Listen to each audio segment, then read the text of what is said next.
49ാമത് Kerala film critics award പ്രഖ്യാപിച്ചു. മികച്ച നടനായി മോഹൻലാലിനെ തിരഞ്ഞെടുത്തു. ഇത് 49ാമത്തെ അവാർഡ് ഫംഗ്ഷനാണ്. തുടരും, ഹൃദയപൂർവ്വം എന്നീ സിനിമകളിലെ പ്രകടനം ആസ്പദമാക്കിയാണ് മോഹൻലാലിന് ഈയൊരു അവാർഡ് ലഭിച്ചത്. മികച്ച ചിത്രമായിട്ട് തിരഞ്ഞെടുത്തത് എക്കോ ആണ്. എക്കോയുടെ സംവിധായകൻ ദിൻജിത്ത് അയ്യത്താൻ ആണ്. മികച്ച നടിയായി തിരഞ്ഞെടുത്തത് രണ്ടുപേരെയാണ്, കല്യാണി പ്രിയദർശനും അനശ്വര രാജനും. കല്യാണി പ്രിയദർശനെ ലോക എന്ന ചിത്രത്തിലെ പ്രകടനത്തെ ആസ്പദമാക്കിയാണ് തിരഞ്ഞെടുത്തത്. അനശ്വര രാജനെ തിരഞ്ഞെടുത്തത് രേഖാചിത്രം, മിസ്റ്റർ ആൻഡ് മിസിസ് ബാച്ചിലർ എന്നീ ചിത്രങ്ങളിലെ പ്രകടനത്തിനെ ആസ്പദമാക്കിയാണ്. മികച്ച സംവിധായകനായി തിരഞ്ഞെടുത്തത് ലോകിയുടെ സംവിധായകനായ ഡൊമിനിക് അരുണിനെയാണ്. മികച്ച നവാഗത പ്രതിഭകളെയും തിരഞ്ഞെടുത്തിട്ടുണ്ട്. നടിയായിട്ട് റിയ ഷിബുവിനെ ആണ് തിരഞ്ഞെടുത്തത്.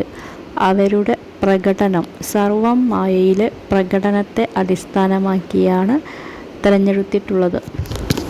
സംവിധാനം തിരഞ്ഞെടുത്തത് ജിതിൻ കെ ജോസിനെയാണ്. കളങ്കാവൽ എന്ന ചിത്രത്തെ ആസ്പദമാക്കിയാണ്. പ്രശാന്ത് വിജയ്ക്കും അവാർഡ് ലഭിച്ചിട്ടുണ്ട്. ഇത്തിരി നേരം എന്ന ചിത്രത്തെ ആസ്പദമാക്കിയാണ്. മികച്ച ജനപ്രിയ ചിത്രം സർവം മായയെ തിരഞ്ഞെടുത്തു. മികച്ച വസ്ത്രാലങ്കാരം മിനിമ ഷാജിയെ തിരഞ്ഞെടുത്തു.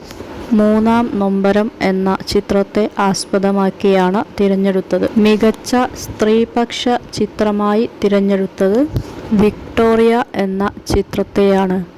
മികച്ച ബാലചിത്രമായി തിരഞ്ഞെടുത്തത് ദൈവത്താൻ കുന്ന് പച്ചത്തെയ്യം. മികച്ച പരിസ്ഥിതി ചിത്രമായി തിരഞ്ഞെടുത്തത് ഭൂതലം, കല്യാണമരം എന്നിവയാണ്. മികച്ച ഗാനരചയിതാവ് Mahesh Gopal mister and missus bachelor എന്ന ചിത്രത്തെ ആസ്പദമാക്കിയാണ്. മികച്ച പിന്നണി ഗായിക സിതാര കൃഷ്ണകുമാർ. നരിവേട്ട എന്ന ചിത്രത്തിലെ മിന്നൽവള എന്ന ഗാനത്തിനാണ് അവാർഡ് ലഭിച്ചത്. മികച്ച പിന്നണി ഗായികയ്ക്കുള്ള അവാർഡ് മറ്റൊരാൾക്കും കൂടി ലഭിച്ചിട്ടുണ്ട്. അത് ദിവ്യ നായർക്കാണ്. മധുരമായൊരു കോകിലനാദം എന്ന ഗാനത്തിനാണ് JR ദിവ്യ നായർക്ക് അവാർഡ് ലഭിച്ചത്. മികച്ച മേക്കപ്പ് മാനുള്ള അവാർഡ് ലഭിച്ചത് റോണക്സ് സേവ്യർക്കാണ്. ലോക ചാപ്റ്റർ 1 ചന്ദ്ര എന്ന ചിത്രത്തിനാണ് അവാർഡ് ലഭിച്ചത്. മികച്ച പിന്നണി ഗായകൻ നവനീത് ഉണ്ണികൃഷ്ണനാണ് അവാർഡ് ലഭിച്ചത്. ഹൃദയപൂർവ്വം എന്ന ചിത്രത്തിലെ വിട പറയാം എന്ന ഗാനത്തിനെ ആസ്പദമാക്കിയാണ് അവാർഡ് ലഭിച്ചത്. മികച്ച രണ്ടാമത്തെ ചിത്രം രേഖാചിത്രം. മികച്ച രണ്ടാമത്തെ നടൻ പ്രകാശ് വർമ്മ. തുടരും എന്ന ചിത്രത്തെ ആസ്പദമാക്കിയാണ് അവാർഡ് ലഭിച്ചത്. റോന്ത് എന്ന ചിത്രത്തെ ആസ്പദമാക്കി ദിലീഷ് പോത്തനും മികച്ച രണ്ടാമത്തെ നടനുള്ള അവാർഡ് ലഭിച്ചിട്ടുണ്ട്.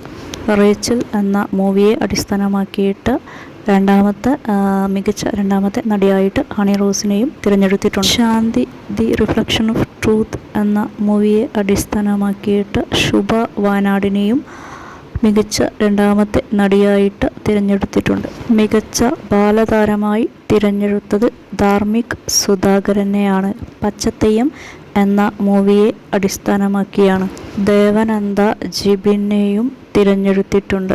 കല്യാണമരം എന്ന മൂവിയെ അടിസ്ഥാനമാക്കിയാണ്.